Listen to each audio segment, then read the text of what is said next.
Bueno, ya se lo contábamos al inicio de este espacio. Hoy es el Día Mundial de los Animales. En el marco de esta fecha, ¿sabía usted que México ocupa el primer lugar en América Latina con perros en situación de calle? Vea.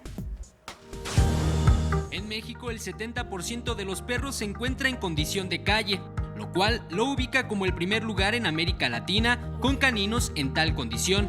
En este contexto, la Protectora Nacional de Animales promueve una cultura de concientización de responsabilidad ciudadana y Enrique hace hincapié que ayudar a un animal callejero no es abandonarlo en una ONG. El problema radica en un cambio de cultura y de concientización a esa gente que quiere ayudar al perro.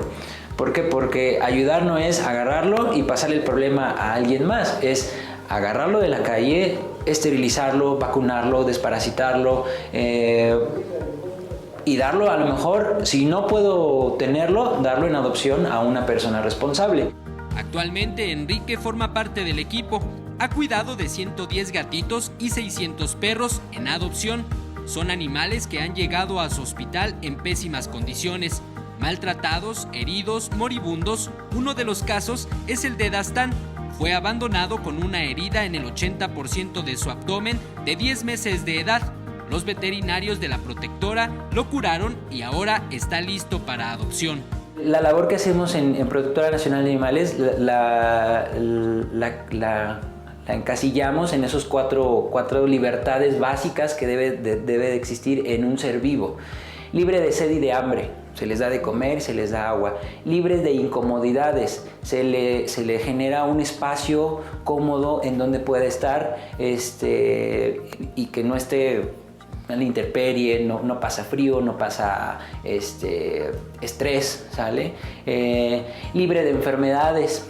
¿Qué quiere decir? Así como viene el perrito, se valora, se hace una inspección física, un examen físico y se ve si el perro está enfermo o no, se trata. ¿Para qué? Para que esté libre de enfermedades. Y finalmente libre de poder expresarse o de poder desarrollar una conducta normal. La protectora actualmente ya no recibe animales.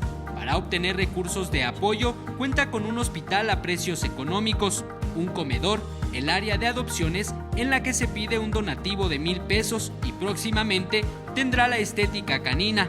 Todos los recursos obtenidos son para ayudar a los animales que ya tienen en el albergue y que están listos para darlos en adopción. Con información de Saraí Mariscal, 21 Noticias.